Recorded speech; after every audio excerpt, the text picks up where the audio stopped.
अंगुल का शरीर हो, उसके घुटने कितने रहे हो। माँ नर्मदा ने अपने जल राशि को समय दिया।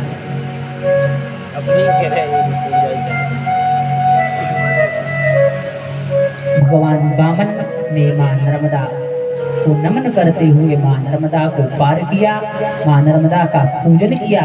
कहा, हे माँ, आपने मेरी प्रार्थना स्वीकार कर ली। माँ नर्मदा ने भगवान वामन को आशीर्वाद दिया कि हे नारायण, तुम जिस कार्य के लिए जा रहे हो, तुम उस कार्य में सफलता प्राप्त करोगे। देखो, जीवन में प्रणाम करने का बड़ा महत्व है। यदि हम अपने से बड़ों को प्रणाम करते हैं तो इस प्रणाम करने से आपको और हमको 4 चीजों की प्राप्ति होती है। यह लिख कर रख लेना। लोग कहते हैं ना, पांव लागने से क्या मिलेगा। अरे पांव लागने से क्या नहीं मिलेगा, यह विचार करें। प्रणाम करने से क्या नहीं मिलेगा। जो आप चाहते हैं वह आपको प्रणाम करने मात्र से प्राप्त हो जाएगा। शास्त्रकार कहते हैं, यदि जो मनुष्य, जो बच्चे, जो माताएं अपने से बड़े बुजुर्गों के चरणों में प्रणाम करते हैं तो उनको 4 चीजों की प्राप्ति होती है। लिखा श्री मनु भगवान ने अपने ग्रंथ में, अभिवादनं च शीलं च नित्यं वृद्धोपसेविनं चत्वारि तस्य वर्धन्ते आयु कीर्ति यशं बलम। जो नित्य अपनों से बड़ों को अपने घर में या घर के बाहर या कहीं भी प्रणाम करता है, चाहे वह अपने से बड़े चाचा जी को प्रणाम करे बालक, या दादाजी को करे, या पिताजी को करे, या किसी बुजुर्ग को करे, जो अपने से अवस्था में बड़ा भर हो, उसको यदि प्रणाम करे तो प्रणाम करने में 2 सावधानी है। एक, अभिवादन और शील के साथ। ये नहीं कि अब किसी के कहने से कर रहे हैं। घर में चाचा जी हैं तो कोई प्रणाम करो तो कहीं अब मजबूरी में लोगों के सामने करना पड़ेगा, कहीं भाव तो नहीं है लेकिन झुक रहे हैं, ऐसा नहीं, भाव से करें तब। कुछ लोग ऐसे होते हैं, लोगों के सामने दिखाने के लिए तो बड़े प्रणाम करेंगे और बाद में कहेंगे, यार जिनसे तो हम बोलना नहीं चाहते पर सामने पड़ जाते, करें क्या, मजबूरी हमारी, टक्का लगते हैं इसलिए पांव तो लागना पड़ता है। हम तो इनसे बोलना तक नहीं चाहते, इनका मुंह तक नहीं देखना चाहते, पर लोगों के सामने तो ऐसा भाव नहीं होना चाहिए। अभिवादन, अभिवादन के साथ और शील के साथ 4 चीजें बढ़ेंगी। आयु, उसकी सर्वप्रथम आयु में वृद्धि होगी। उस जीव की कभी अकाल मृत्यु नहीं हो सकती जो नित्य प्रति नियम से अपने से बड़ों के चरणों में प्रणाम करता है। कीर्ति, उसकी संसार में प्रतिष्ठा होगी। उसको प्रतिष्ठा पाने की आवश्यकता नहीं है, उसको अपने आप प्रतिष्ठा मिल जाएगी। उसका यश सर्वत्र संपूर्ण भूमंडल में व्याप्त हो जाएगा। उसको अपना प्रचार प्रसार करने की आवश्यकता नहीं है, उसका अपने आप प्रचार प्रसार संसार में हो जाएगा। संसार उसको जानने लगेगा। और बल, अब आप लोग विचार कर रहे होंगे बल कौन सा बढ़ेगा, क्या शारीरिक बल बढ़ जाएगा। देखो, शारीरिक बल तो बढ़ेगा ही, साथ में जो है आत्मबल जिसे कहा। कई लोग ऐसे होते जो शरीर से तो अच्छे हट्टे कट्टे लगते हैं कि चाहे तो किसी भी कार्य को झटपट कर दे, लेकिन आत्मबल मजबूत नहीं होता। और जिसके जीवन में आत्मबल नहीं है उसे शास्त्र में बलवान नहीं है। वो शारीरिक बल से तो बली है, अच्छी बात है, लेकिन यदि कभी जीवन में कभी ऐसी परिस्थिति आएगी कि जहां आत्मबल की जरूरत हो तो वह व्यक्ति सफल नहीं हो पाएगा, क्योंकि उसके पास आत्मबल। इसलिए आत्म बल की उस व्यक्ति को प्राप्ति होती है जो नित्य प्रति वृद्धों के चरणों में प्रणाम करता है और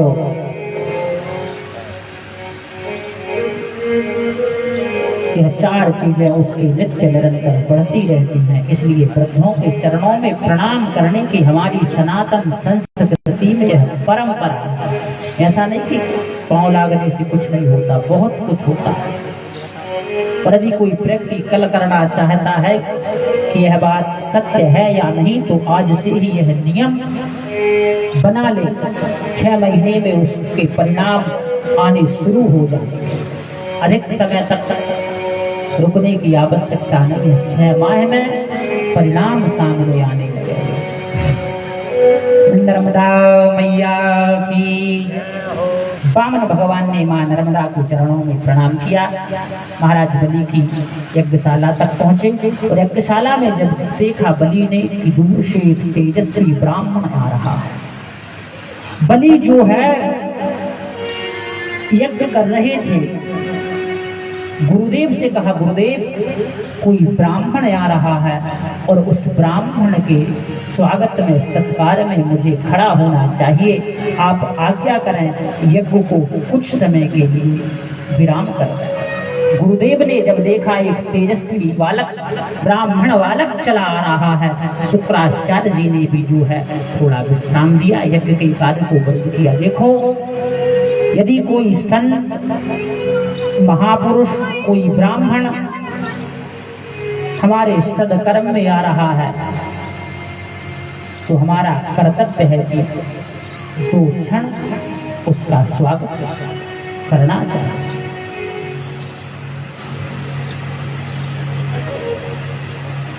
यह हमारा परम कर्तव्य है। और ब्राह्मण के लिए तो शास्त्रों में कहा गया कि यदि ब्राह्मण कैसा भी क्यों ना हो,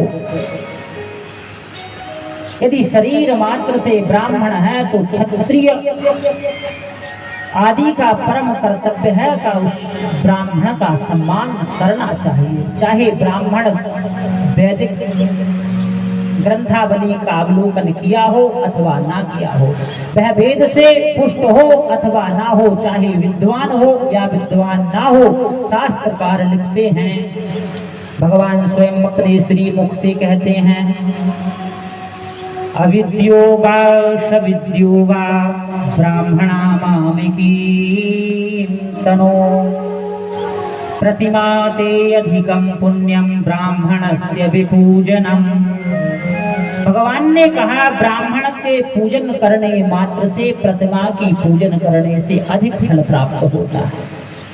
यदि कोई भगवान की प्रतिमा की पूजन कर रहा है, उसके बदले में प्रतिमा का पूजन ना करके यदि वह साक्षात किसी ब्राह्मण का पूजन कर दे तो उसको उस प्रतिमा के पूजन से 100 गुना अधिक फल प्राप्त होगा। ऐसा भगवान ने क्यों कहा? तो भगवान कहते हैं, अविद्योवा सविद्योवा, चाहे वह ब्राह्मण विद्वान हो या मूर्ख हो, सिर्फ शरीर मात्र से ब्राह्मण है तो वह साक्षात मेरा तनु है, मेरा शरीर है। ब्राह्मणा माम कीम तनु। इसलिए ब्राह्मण का भगवान की बुद्धि से पूजन करना चाहिए। यह पक्षपात नहीं करना चाहिए कि यह पढ़े हुए हैं अथवा अनपढ़ हैं, कुछ जानते हैं अथवा नहीं जानते। हमारा तो कर्तव्य यह है कि हम भगवत बुद्धि से उनका पूजन करें। और महर्षि तुलसीदास जी ने तो यहाँ तक लिखा कि यदि कोई ब्राह्मण गाली दे रहा है, श्राप दे रहा है, तो भी हमें उसका पूजन करना चाहिए, उसका वंदन करना चाहिए। तुलसीदास जी महाराज लिखते हैं, सापत ताड़त परुसो कहन, सापत ताड़त परुसो कहन, सापत ताड़त परुसो कहन,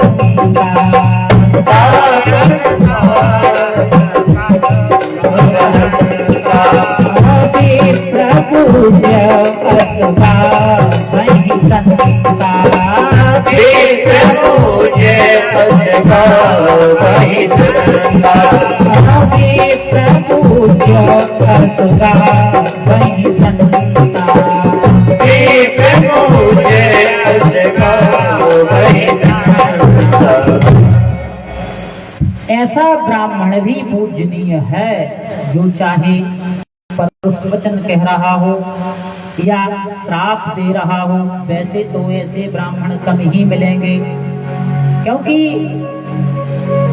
कि जो श्राप दे रहे हो या परुष वचन कह रहे हो, अत्यधिक ब्राह्मण तो ऐसे ही मिलेंगे जो कि सील से संपन्न है। भले चाहे पढ़े लिखे ना हो, लेकिन ऐसे इक्का दुक्का जरूर मिल जाएंगे। हम ऐसा नहीं कह रहे कि अच्छे ही मिले, भाई संसार है। तुलसीदास जी कह रहे हैं, तुलसी जा संसार में भांति भांति के लोग, सबसे मिलिए जुलिए नदी नाव संयोग। ऐसा नहीं कि सभी अच्छे हों और सभी ही बुरे हों, लेकिन हमारी बुद्धि में यह रहना चाहिए कि यह ब्राह्मण है तो हमारी दृष्टि में पूजनीय है, बस यह हमारा भाव रहना चाहिए।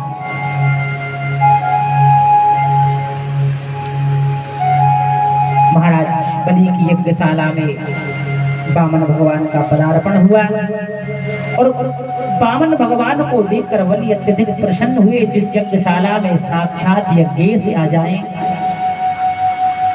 उस यजमान की तो सब मनोरथ पूर्ण हो गए, क्योंकि भगवान साक्षात यज्ञ का स्वरूप हैं। यज्ञ के द्वारा जिन नारायण का यजन किया जाता है, वह साक्षात नारायण बलि के यज्ञ में आज उपस्थित हो गए। और देखो यज्ञ बहुत पुण्य देने वाली वस्तु भी है और यज्ञ के समान कोई शत्रु भी नहीं। यदि यज्ञ में किसी प्रकार की कमी रहती है तो यज्ञ करने वालों को यज्ञ नुकसान भी करता है। ये नहीं कि यज्ञ से फायदा ही हो। कैसा यज्ञ नुकसान करेगा? तो शास्त्रकार कह रहे हैं, अन्नहीनम दही राष्ट्रम। यदि यज्ञ में अन्न का दान ना किया जाए, अर्थात यज्ञ में कोई साधु महात्मा, कोई अतिथि यदि भूखा चला जाए और हमारा यज्ञ चल रहा है, तो ऐसे यज्ञ में राष्ट्र जलेगा, अर्थात राष्ट्रदाह होगा। तो जो यज्ञ करने वाली समिति है, जो लोग यज्ञ कर रहे हैं, उनको ध्यान रखना चाहिए कि इस यज्ञ में से किसी भी प्रकार का कोई भी मनुष्य, कोई भी श्रद्धालु भूखा नहीं जाना चाहिए।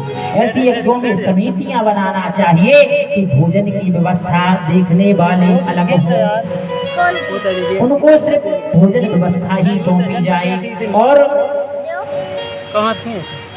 ब्राह्मणों की व्यवस्था जो देख रहे हैं, ऐसी समितियां अलग होंगी। यह ब्राह्मणों की व्यवस्था देखें।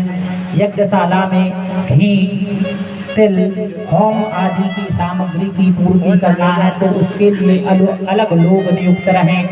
वह यज्ञ में जो हवनीय द्रव्य है उसकी व्यवस्था देखें।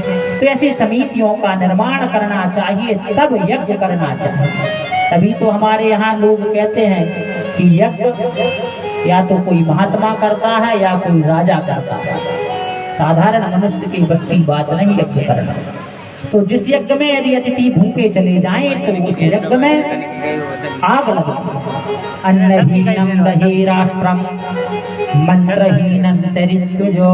और यदि उस यज्ञ में यज्ञ संपन्न कराने वाले ब्राह्मण यदि जानकार नहीं है, वो मंत्र को नहीं जानते और दक्षिणा के लोभ से जबरदस्ती यदि यज्ञ में अपना नाम उन्होंने लिखवाया है कि जानते हैं नहीं यज्ञ की विधि, और सिर्फ मात्र दक्षिणा के लोभ में कि बढ़िया 9 दिन भोजन मिलेगा और बढ़िया दक्षिणा मिलेगी, कहा हम भी रहेंगे यज्ञ में, तो ऐसे ब्राह्मणों का नुकसान होता है। मंत्रहीन तुरिंत्यो, ऐसे ब्राह्मणों का नाश भी यज्ञ करता। जे नहीं कि पंडित जी को कोई नुकसान नहीं होगा, सिर्फ यजमान का ही नुकसान हो। ऐसे ब्राह्मणों को भी सावधान रहना चाहिए। इसलिए कहीं भी यज्ञ में जबरदस्ती नहीं होना चाहिए। पहले विचार करना चाहिए, करता कौन है, कराने वाला कौन है, किस जगह पर यज्ञ हो रहा है, कैसा यज्ञ हो रहा है। जे नहीं कि दक्षिणा के लोग में कहीं हमारा नाम भी लिखो, हम भी जानते हैं यज्ञ करना।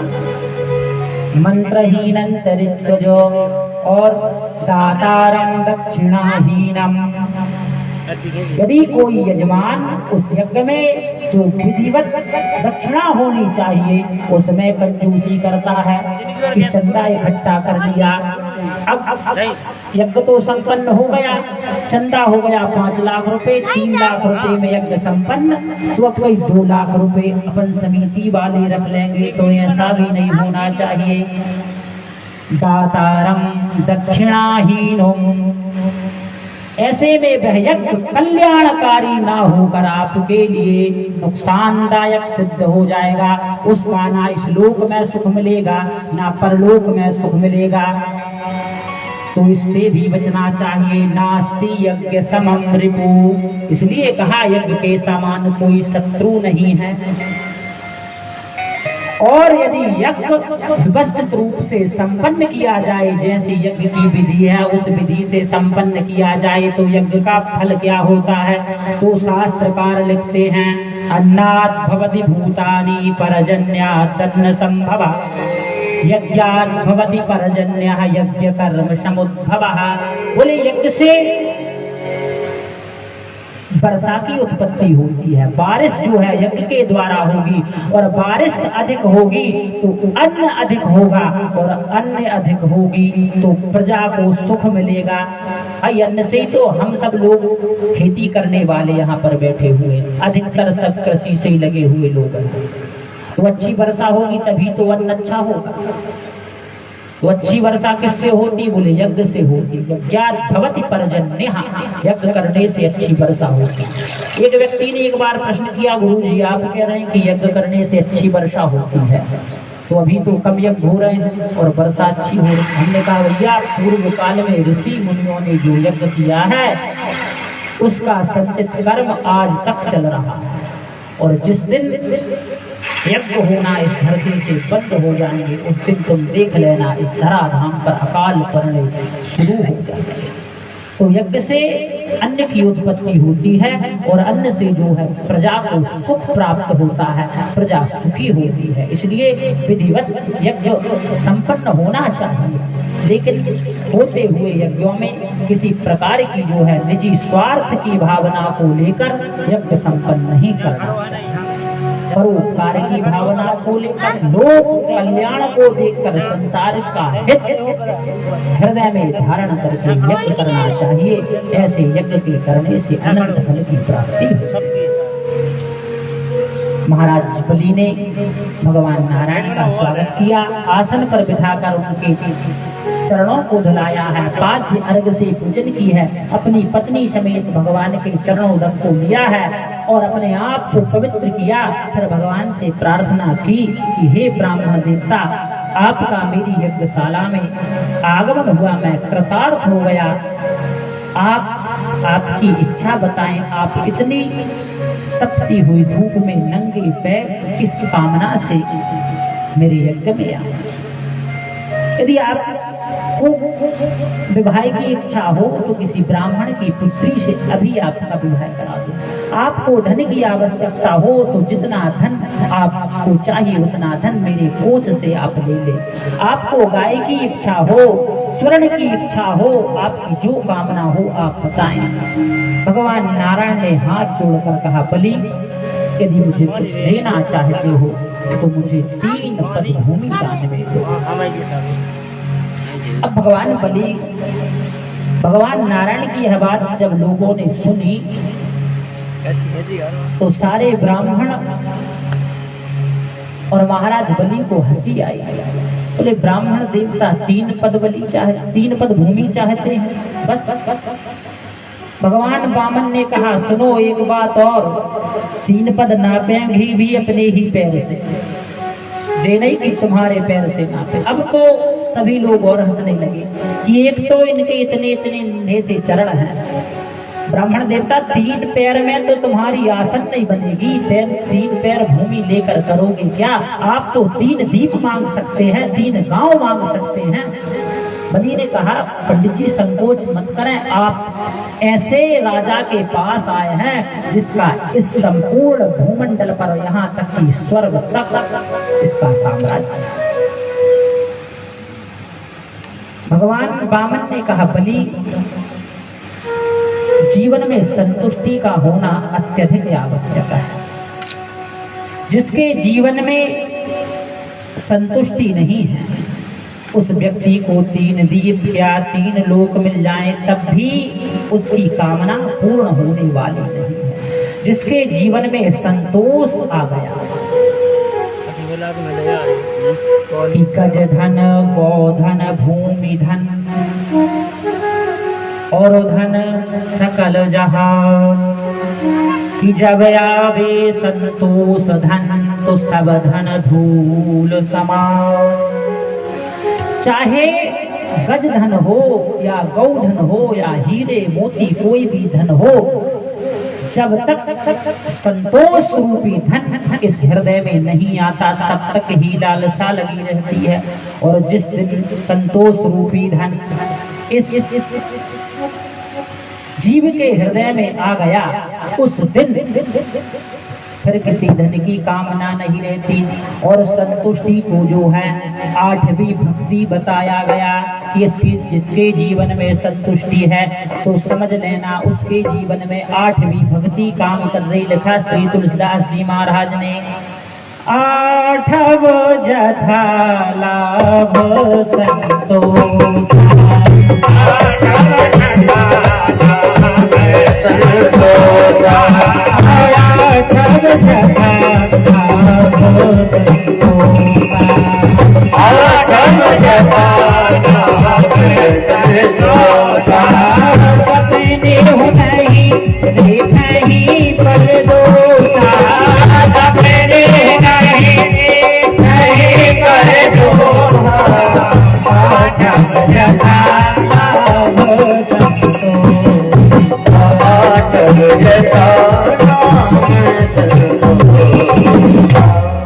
8 जथा लाभ संतोषा। किसी ने कहा जो प्राप्त है वह पर्याप्त है, ऐसा भाव जिसके जीवन में आ गया।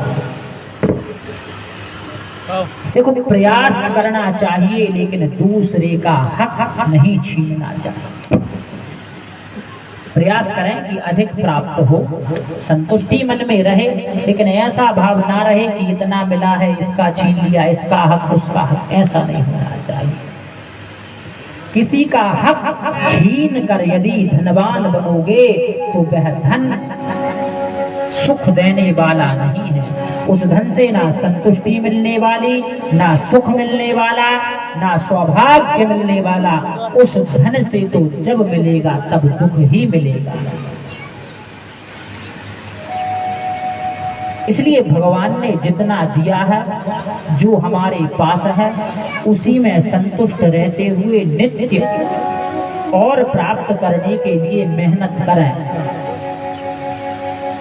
पर किसी के अधिकार का हनन ना हो, किसी से बेईमानी ना हो, छल ना हो, कपट ना हो। मेहनत करते हुए परमात्मा की कृपा से जितना मिल रहा है उसमें संतुष्ट रहें और भगवान से प्रार्थना करें कि हे प्रभु, यदि कम है तो ऐसी प्रार्थना करें कि हे प्रभु इतना दें कि जिसमें मेरे कुटुंब का भरण पोषण हो, और यदि कोई मेरे घर पर आ जाए तो वह भी मेरे यहाँ से भूखा ना जाए। कि साईं इतना दीजिए जामे कुटुंब समाए, मैं भी भूखा ना रहूं, साधु न भूखा जाए। यदि कोई मेरे घर पर आ गया तो वह भी भूखा ना जाए, और मेरे बच्चों का, मेरे माता पिता, मेरे पुत्र, जो परिवार आपने मुझे दिया है, उस परिवार का भरण पोषण भी अच्छे ढंग से हो सके। भगवान से ऐसी प्रार्थना करें। और गृहस्थ आश्रम में जो है प्रत्येक मनुष्य का कर्तव्य है कि यदि माता पिता वृद्ध हो तो प्रत्येक पुत्र का कर्तव्य है माता पिता को भोजन कराने के बाद वह पुत्र भोजन करे। यह पुत्र का कर्तव्य है, क्योंकि गृहस्थ आश्रम में माता पिता जो निवास कर रहे हैं वह साक्षात परमात्मा का स्वरूप है। नीतिकार लिखते हैं, महर्षि मनु कहते हैं कि पिता कोई साधारण व्यक्ति नहीं है। पिता क्या है? तो पिता के लिए लिखा पुराणों में, पिता स्वर्ग, पिता धर्म, पिता ही परमं तपः, पितः प्रीतिमापन्ने प्रियंता सर्वदेवतः। पिता स्वर्ग, पिता साक्षात स्वर्ग का स्वरूप है। पिता स्वर्ग, पिता धर्म, पिता साक्षात धर्म की मूर्ति है। और पिता ही परमं तपः, पिता ही पुत्रों के लिए परम तपस्वरूप है। जिसने अपनी सेवा से माता पिता को प्रसन्न कर लिया, उस पुत्र को ना तो किसी तीर्थ में जाने की आवश्यकता, ना कोई सद कर्म करने की आवश्यकता। और शास्त्रकारों में तो यहाँ तक कहा कि जब तक माता पिता जीवित हो, व्यक्ति को उनकी आज्ञा से ही तीर्थ की यात्रा करना चाहिए। यदि माता पिता की अवज्ञा करके कोई पुत्र यदि तीर्थ की यात्रा करता है, तो उसको, उस पुत्र को उस तीर्थ सेवन का कुछ लाभ नहीं मिलता। कुल नर्मदा मैया की जय। यदि तीर्थ यात्रा पर जाए तो माता पिता की आज्ञा लेकर जाए। घर पर माता जी रुग्ण है, पुत्र का अधिकार है कि उनको दवाई दे, डॉक्टर को दिखाए, उनकी सेवा करे। अब माता जी बीमार हैं और कहीं हम कुंभ स्नान करने के लिए जा रहे हैं, कई 12 साल बाद कुंभ आया है। अरे साक्षात कुंभ का पुण्य तुम्हारे घर पर बैठा हुआ है। जब तुमने इस कुंभ का सत्कार नहीं किया, जो तुम्हारे घर पर पुण्य पुंज के रूप में बैठा हुआ है, तो तुमको कुंभ स्नान करने का फल क्या खाक मिलेगा? कुछ नहीं मिलने वाला। सिर्फ आपने अपने शरीर को मात्र गंगा जी के जल में डुबोया है, मां नर्मदा के जल में डुबोया है। आपको पुण्य मिलने वाला नहीं, चाहे एक नहीं आप 10 बार स्नान कर ले। पहला कर्तव्य है पुत्र मात्र का, और पुत्र बधुओं का भी। जे नहीं कि बेटा ही बेटा करे, पुत्र बधुओं को भी अपने सास ससुर की सेवा करना चाहिए। यह पुत्रों के लिए विशेष रूप से नहीं कहा जा रहा, भाई पुत्र को तो करना ही चाहिए, क्योंकि उस पुत्र को उन्होंने उत्पन्न किया है। बचपन से लेकर युवा अवस्था तक अपने जीवन का अमूल्य समय देकर खुद भूखे रहे, लेकिन पुत्र के लिए नाना प्रकार के कष्ट माता पिता ने उठाए हैं। माता पिता के ऋण से कोई भी पुत्र, शास्त्रकार कहते हैं, यदि अपने शरीर के चमड़े को निकालकर माता पिता के लिए जूते बना दे, तब भी माता पिता के ऋण से वह मुक्त नहीं हो सकता। कुल नर्मदा मैया की जय। मंदिर में ना मिलेंगे, गुरुद्वारे ना मिलेंगे, मंदिर में ना मिलेंगे, गुरुद्वारे ना मिलेंगे, क्योंकि घर में ही बैठे हैं तेरे भगवान। कर ले माँ को प्रणाम, अपने पिता को प्रणाम, कर ले माँ को प्रणाम, अपने पिता को प्रणाम, कर ले माँ को प्रणाम, अपने पिता को प्रणाम, कर ले माँ को प्रणाम, अपने पिता को प्रणाम। मंदिर में नाम लेंगे, गुरुद्वारे नाम लेंगे, मंदिर में नाम लेंगे, गुरुद्वारे नाम लेंगे, मंदिर में नाम लेंगे, गुरुद्वारे नाम लेंगे, नाम लेंगे, गुरुद्वारे नाम लेंगे। हमारे घर में ही बैठे हैं तेरे भगवान। कर ले माँ को प्रणाम, कर ले पिता को प्रणाम, कर ले माँ को प्रणाम, कर ले पिता को प्रणाम, कर ले माँ को प्रणाम, कर ले पिता को प्रणाम, कर ले पिता को प्रणाम।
इसीलिए हमारे यहाँ पर कहा गया सर्वप्रथम मातृदेवो भव, पितृदेवो भव, फिर इसके बाद आचार्य देवो भव।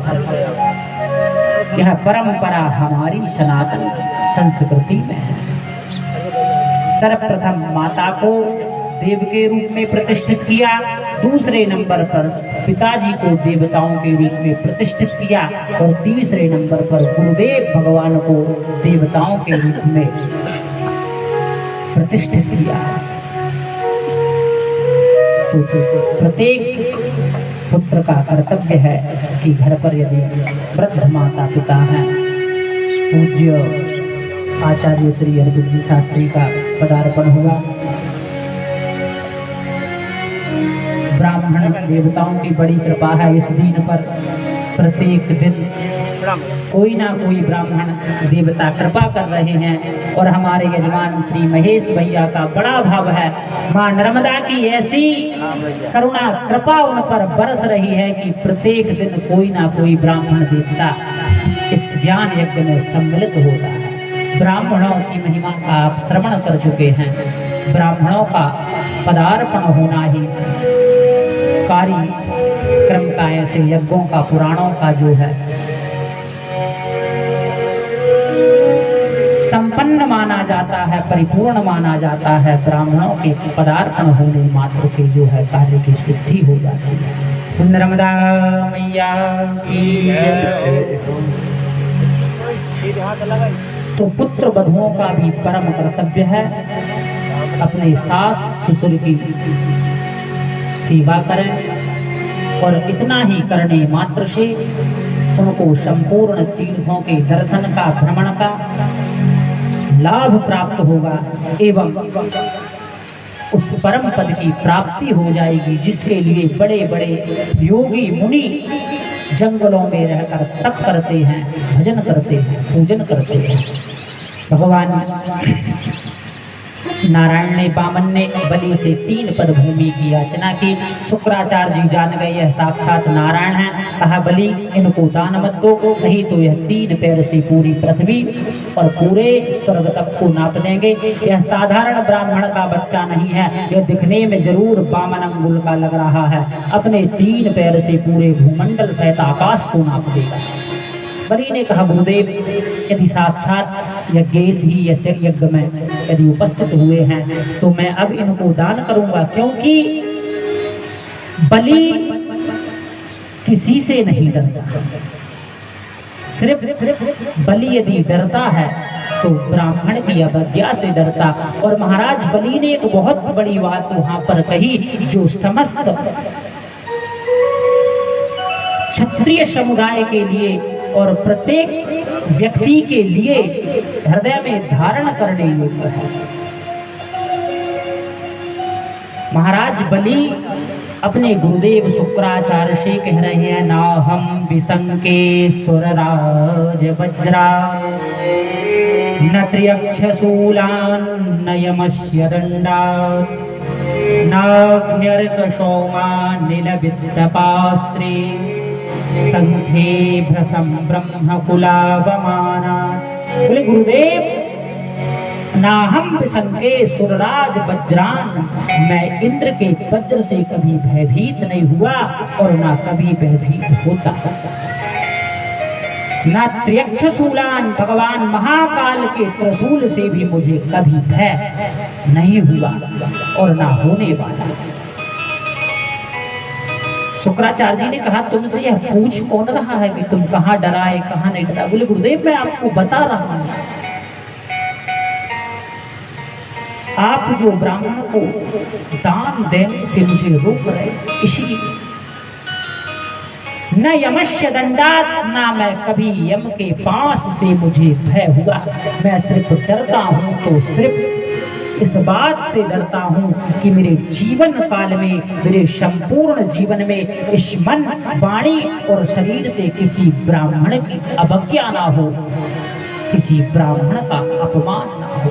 संखे भ्रसम ब्रह्म कुलावमानात्, मैं ब्राह्मण की अवज्ञा से डरता हूं। इसलिए गुरुदेव, यह ब्राह्मण देवता मेरी यज्ञशाला में उपस्थित हुए हैं, तो मैं इनके लिए दान जरूर करूंगा।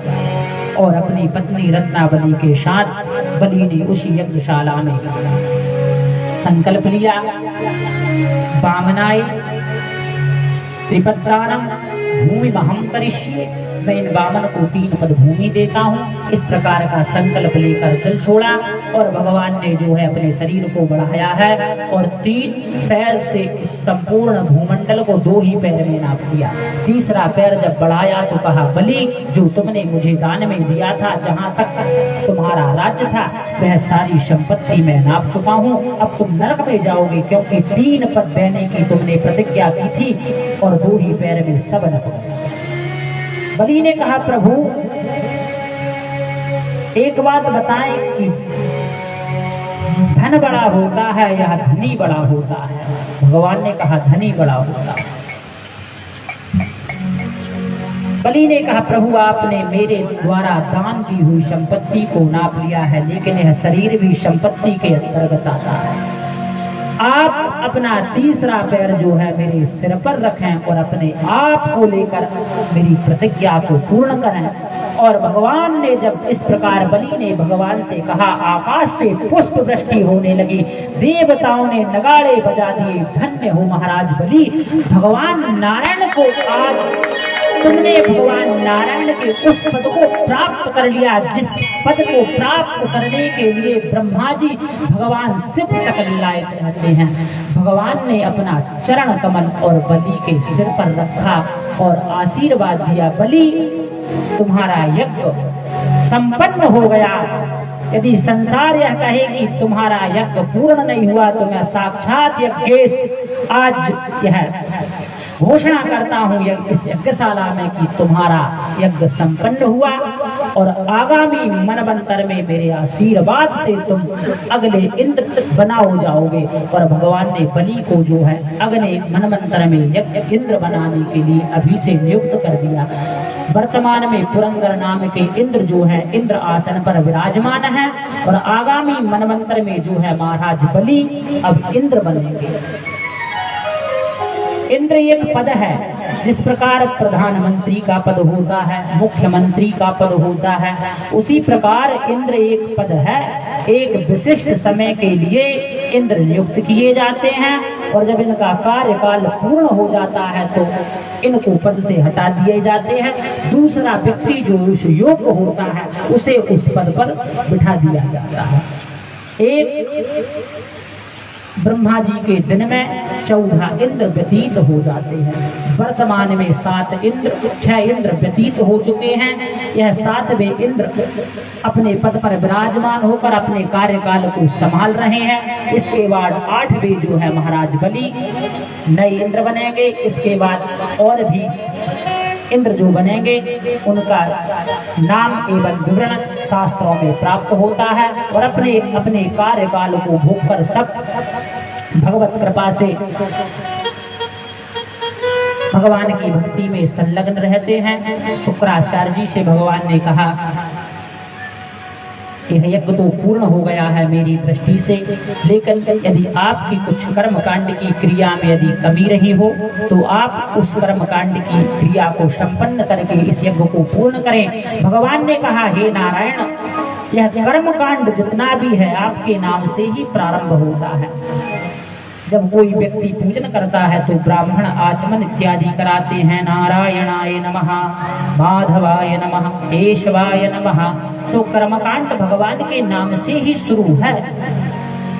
और जब कोई कार्य पूर्ण हो जाता है, चाहे वह सत्यनारायण भगवान की कथा हो या दुर्गा जी का पाठ हो या कोई हनुमान चालीसा का अनुष्ठान हो, तो अंत में यजमान से भगवान का स्मरण कराया जाता है। हाथ जोड़कर ब्राह्मण लोग प्रार्थना कराते हैं कि यस्य स्मृत्या जनामोक्त्यः तपो यज्ञ क्रियादिषु न्यूनं संपूर्णतां याति सद्यो वन्दे तमच्युतम्। बोले उन अच्युत भगवान को प्रणाम किया जाता है जिनके स्मरण करने मात्र से यज्ञ की, जप की, तप की, पूजन की संपूर्ण क्रियाएं संपन्न होती हों। तो पूजन के प्रारंभ में भी भगवान को स्मरण करके कार्य प्रारंभ किया जाता है, और कार्य जब पूर्ण होता है तब उसकी परिपूर्णता के लिए कि अब यह सर्वांग पूर्ण हुआ है, भगवान का नाम स्मरण किया जाता है। शुक्राचार्य जी ने कहा, हे प्रभु, जब आप साक्षात इस यज्ञ में प्रकट हो गए तो अब किसी प्रकार का कर्म अधूरा रहा ही नहीं। और शुक्राचार्य जी ने जो है भगवान को प्रणाम किया, प्रणाम करके उस यज्ञ को संपन्न किया है। भगवान जो है परम धाम को गए और उपेंद्र इस नाम से भगवान वामन जो है विख्यात हुए। और यह तीर्थ जो है महाराज बलि ने यज्ञ किया, ये भणौस तीर्थ, इस तीर्थ में स्नान करने मात्र को श्री राम जय राम जय जय राम।